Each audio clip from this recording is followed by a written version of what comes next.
So I'm now in the actual museum component of the porcelain manufacture. So I don't know if I told this at the beginning, this is literally a active porcelain factory or manufacturer.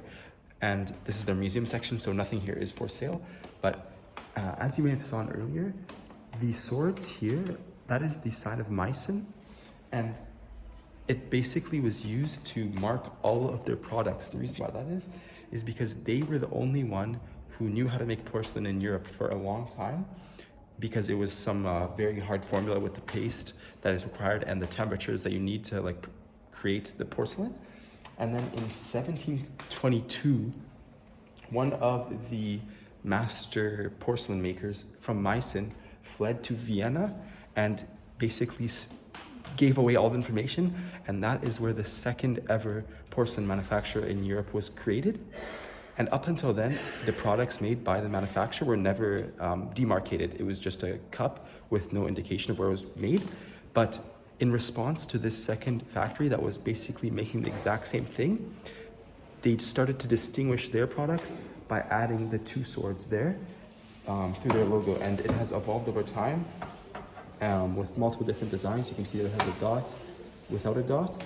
And I find that really interesting because even today now there's issues with stuff like made in China, for example, replica imitations. And sometimes it's not possible, like with Louis Vuitton and all those luxury brands, to tell which one is the real one. And they even had this problem way back in 1722 when one of their workers betrayed them and went to Vienna to create his own factory. So in here we have the waterfowl display, I guess, and this was used by King Augustus the Strong to decorate his dining table. And you can see all of the dining kind of dishes on the bottom there. So it's quite extravagant because of the reflective background. It doesn't really show up that well on the camera, but something that's really cool are these porcelain organs. So during excavations of like past sites where the porcelain was being made, they found two instances in history where the porcelain manufacturers tried unsuccessfully to make organs, pipes out of porcelain. You can tell it must be very difficult because they're usually made out of metal. But once this was discovered in 2000, they tried to revive the dream or revive their original goal, and actually succeeded in making essentially organ pipes out of porcelain.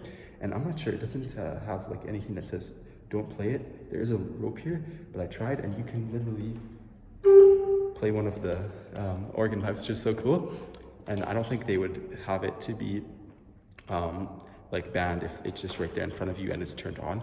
So I thought that was interesting. And there are also many porcelain busts of famous people. So for example, here you have Johann Wolfgang von Goethe.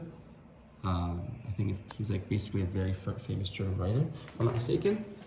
And William Shakespeare, so no need to explain who that is. And there was also Marie Antoinette, in addition to all of the communist figureheads, because this is the region of Germany that was essentially under the control of the German Democratic Republic, which was communist. And during that entire occupation, they definitely commissioned a lot of porcelain work to honor and glorify the essentially leaders of the proletariat. Here is very interesting, a massive bald eagle. That should probably belong in the US. Don't let the Americans know that that's there, because they'll probably try to take it, but it's quite amazing, the detail there. And also some Aboriginal art. So you can see that they're wearing the kind of the head dress with the feathers, but that seems to be North American because they even have the bisons. So it's interesting that there's some North American inspiration as well in this German manufacturer museum. So in front of me, I have perhaps the most well-known piece in the entire museum, and it's called the Great Temple of Honor. It was produced basically so in front of me here I have essentially the most well-known piece, it seems to me, in the entire museum, since when I went to Google Maps, this is the one piece that everybody showed. It's called the Great Temple of Honor, and it was used for the crowning of two kings. One of them was Frederick Augustus II and August III. One of them was the King of Saxony, which is the state of Germany that's here, and then another one was the Polish king. This is actually a replica since the whereabouts of the original one are unknown, so it was recast. But look at the magnitude of that. It's insane. This is another one that also seems to be very popular because look at the size of this vase. In particular, appreciate the detail in the flowers that are adorning the vase. That is breathtaking.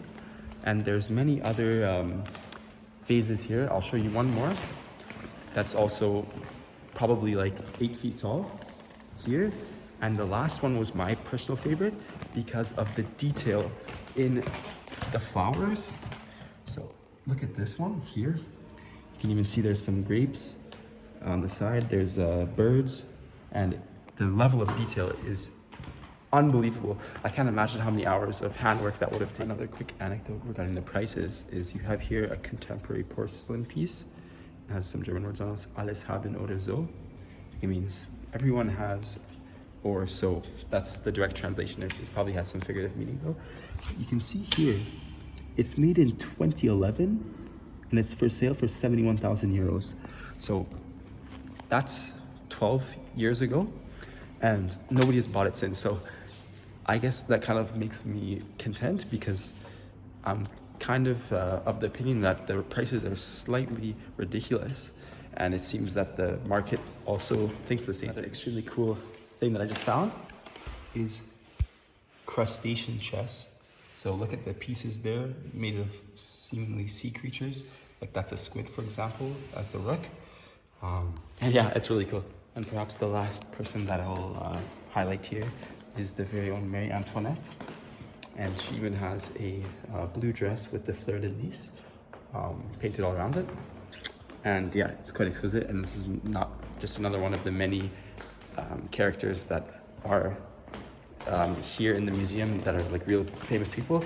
And I just wanted to quickly show too, you have all the communist ones as well. So there's Marx and Lenin. You can see there, their bust, so that's Marx. And then Lenin's lying down on his side, poor guy. So guys, it's now 6:25 p.m. The museum closed at 6 and I left. And I'm doing this kind of nice little hike here, which oversees like a large majority of the city. I've probably gained maybe a few like 30, 40 meters of elevation.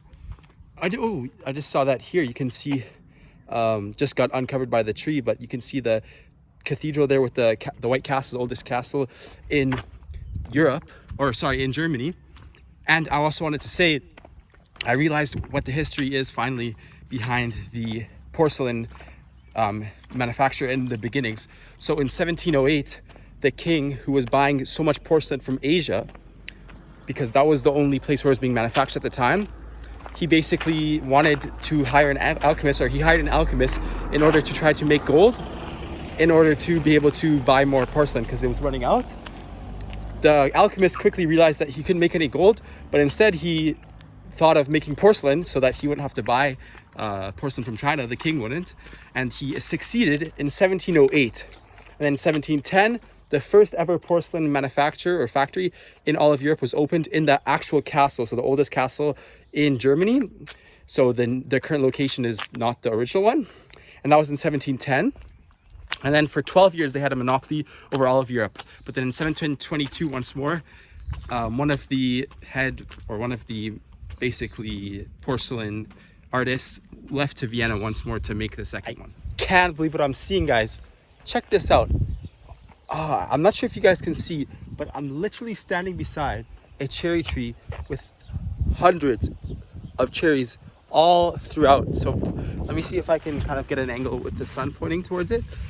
Yeah, you can see all the cherries. That's insane. And this is like literally on public property, or it's like just on the side of the road. So I'm gonna try to get as much as I can because I love cherries. All right, guys, I'm so happy right now. I'll explain why in a sec, but check out once more a different perspective of the city.